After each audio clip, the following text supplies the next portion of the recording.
Hey, what's up, everybody? Yesterday I tried to do something a little bit different and tried to go live.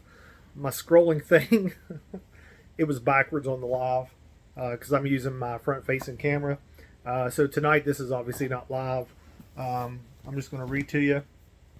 And if you have any questions, you can drop them in the comments. We are doing 365 Days of Courage. I've made the album 365 Days of Courage for men, but this really isn't specific to men or women. Now, like for example, the reason why I did it is because this says Daily Wisdom for Men.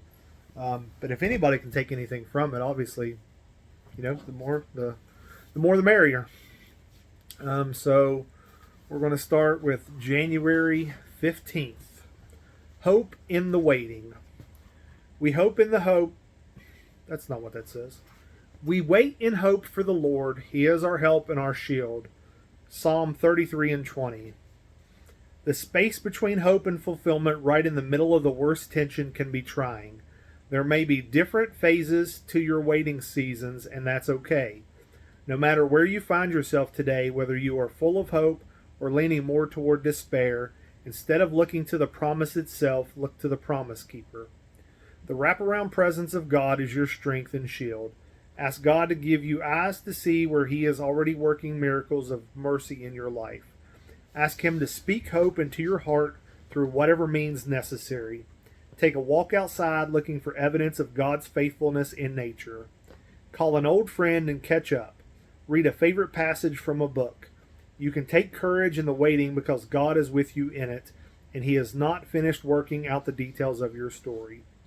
Your act of courage is read today's verse in multiple translations, declaring it over your life, your family, and your community.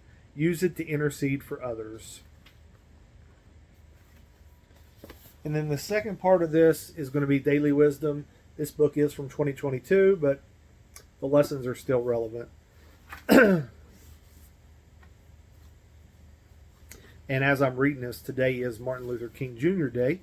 Not that it matters for far as what we're reading, just for context of time. So in the future, if someone's watching this, they'll get a bit of an idea of the days of the week and stuff. Today is January 15th for our Daily Wisdom for Men. God treasures His people. What is the price of 2 sparrows? 1 copper coin? But not a single sparrow can fall to the ground without your Father knowing it. And the very hairs on your head are all numbered. Matthew 10 and 29 through 30. It's impossible to keep track of how many birds fly past you in a given day. They appear to be beyond counting, and even if you could keep track of the birds in your location, you have things to do and responsibilities. If a bird dies, that's hardly your concern. Life must go on. How nice would it be to where you had, I don't want to say a job, but you were in a place in your life where you could just sit around and count how many birds flew by a day. That'd be pretty relaxing, I think. I know on our farm, you could count the ducks, the Canadian geese, which is funny because we leased our farm back in April, I think April or May, and there was Canadian geese everywhere. And I've never goose hunted, and I thought, man, I'm gonna get my. I think there's a special stamp for goose. I was like, I'm gonna get my goose stamp this year because I'm gonna have there. It's easy to kill geese here, and then of course goose season started, and there wasn't a single goose around. When describing God's love and concern for you, Jesus adopted an expansive image of God's deep love and concern for all of creation.